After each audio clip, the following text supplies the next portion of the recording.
There is this report that has just been released by blogger Cyprian Nyakundi showing how ghost supplies tied to Governor Sakaja been making good money.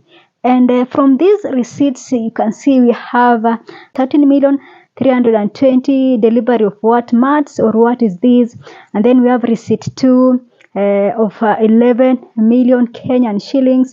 Then we have receipt 3 of 12 million Kenyan shillings. So this is what this story by Cyprian Nyakundi reads, that on 13th July 2023, just days before the end of 2022-2023 financial year, a cluster of companies was paid 290,331,364 shillings. And then insiders claim the county may have lost up to 500 million in the same rush by the finance department to clear funds through questionable transactions. Another group of firms allegedly linked to Sakaja inner cycle pocketed an additional 60,942,854 shillings around the same period. This report by Cyprian Nyakundi is alleging that Lekev Enterprise Limited paid 15.4 million and 8.9 million under LPO 5314 linked to clerical officer Kevin Musamia, a closer Sakaja ally and run by proxy Felista Queen Akosa. And then we have Istanbul Investment Company received 15.2 million allegedly for 8 hotel supplies. And then we have Northern Rock Investment paid 19.6 million for unverified works. And then the last one is we have Brighton Pharmaceutical pocketed 18.5 million despite county policy of sourcing drugs directly from cancer. So, and the receipts are there. So other companies mentioned in this Nyakundi report include Yang Logistics, Ramont Services, Weska Enterprises, Zaz Enterprises, Joa Agencies Limited, RAR Wamintech Limited, Dooley Enterprise, Zafi Traders K Limited, Niftic General Supplies Limited, Westrift Holdings Limited, and Rafsec Traders Limited. So this story done by Cyprian Nyakundi, and it is showing how things are moving, how money is moving in the city hall. We are talking about corruption and budgeted corruption, that our politicians are so used to corruption to a point that they are paying for something that never happened. Imagine a county government is paying over 10 million for a service that was never delivered, or for something that never happened, for that matter. Like, what is wrong with these people? And when the MCAs are moving forward to impeach such kind of leaders, we have political leaders coming in and try to sort things out. Are we really going to move forward with all these kind of corruption? Do we really need 47 counties in our country? What should be done to end these sagas? Like, a county is losing 500 million Kenyan shillings. That is a lot of money. That money can do a lot.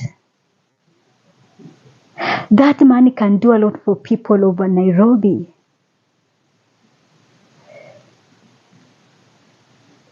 What is really going on in our country? Maybe, I don't know. But what is really going on? I'm seeing the discussion of merging some of these counties moving forth. Maybe we should now thinking about that we have the 47 counties is just overwhelming for this country, because it looks like we devolved corruption.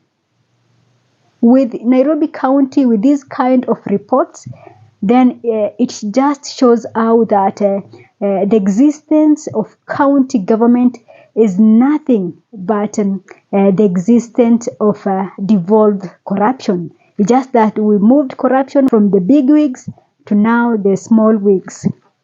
This is the picture that I'm getting in all these reports. And this is just Nairobi. Imagine what is happening in other counties. It is just the same. The hospitals in counties are just in a very bad state. And it's not just one county. If we move from one county to another visiting these hospitals, we'll be surprised. You'll be surprised. Most of these hospitals, they cannot give you a medicine worth 500 bob shillings. Any day you go to a hospital and that unaandikiwa dawa, anything that goes beyond 500 shillings, you'll never get it. You will never get it. But here you're talking about a county losing 500 million Kenyan shillings. I think it is time for Kenyans to talk. We have to talk about something. We just have to talk because we must end this. It is even sad that a county is losing 500 billion Kenyan shillings. A country like us, whereby majority of us are struggling. How is it even possible? Like a county government is supplying, is giving 10 million, is paying 10 million Kenyan shillings for a hot air supply. What is really going on? So indeed, it is time for Governor Sakaja to go, but the truth of the matter is he is going nowhere because he is protected by the big politicians, by the politicians who call the shots. So it's so sad that this is happening. But I believe that we are slowly changing. As much as we are doing all these expose, I think Kenyans are now understanding the importance of just not ignoring politics. I like the fact that now we are talking. Now Kenyans are taking this matter upon themselves. Now that Kenyans are now understanding that if you have to keep ourselves busy and left everything in the hands of these politicians, by the time you are reaching to that 2030 vision, we will have nothing left in this country. So I like the fact that we are trying as Kenyans to just get ourselves into politics and understand how these people have been taking advantage of us since independence. Well, it might take long, but I think that we are on the right path. That moving forward, these people will not be stealing left, right, and center because they know that once they do that, the reports will reach the public and that will be the end of them. So we are doing good as the citizens of this country. Looks like everyone is taking out something because even when you look at how this SHA mega scandal was handled, it was just started by an ordinary citizen trying to see how the SHA is, because there has been complaints of people saying SHA is not working, SHA is paying this, others are saying that you go to hospital, you are being told to pay cash while you've already made those payments. So it all started with this, and then Kenya started to question themselves, what is the issue here? Only to find that the SHA has been sending money to wrong hospitals, to non-existent hospitals. So I think Kenyans are now understanding the importance of them involving themselves in politics, especially the young people. This is a very good move because failure to do so, we will not have a country by 2030, leave alone talking about 2030 vision of Siju having 1, 2, 3. By 2030, if we are not going to move and to try and understand everything that is happening in our country, these politicians can eat everything. Imagine people who have the audacity to steal from the health sector. These are people who have no limits. These are people who can do anything as far as it is bringing them money. So I think that it is a good move to see the likes of blogger Cyprian coming out with these reports and exposing this government. And I believe that moving forward, we are going to change the politics of this country. The young people are going to change the politics of this country. The politics of just words is dying. That's why the likes of Raila Odinga is so irrelevant right now, because he lost what the Kenyans took over. You see, Raila Odinga was seen as that the Messiah in quotes. He was like the Messiah.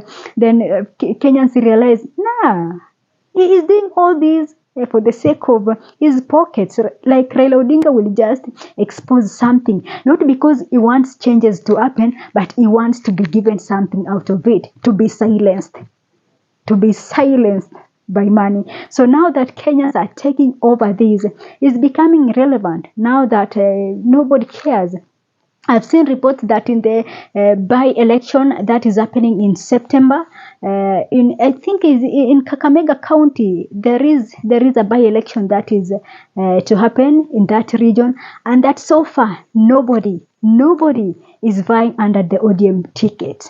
Nobody, yani they don't care because, and remember, Western region has been Raila Odinga's second stronghold. After the Nyanza region, Western region has been supporting Raila Odinga. But now as we speak, they don't even, we have a by-election and no one is moving forward to enter that ODM ticket because they know that the people have lost trust in this party.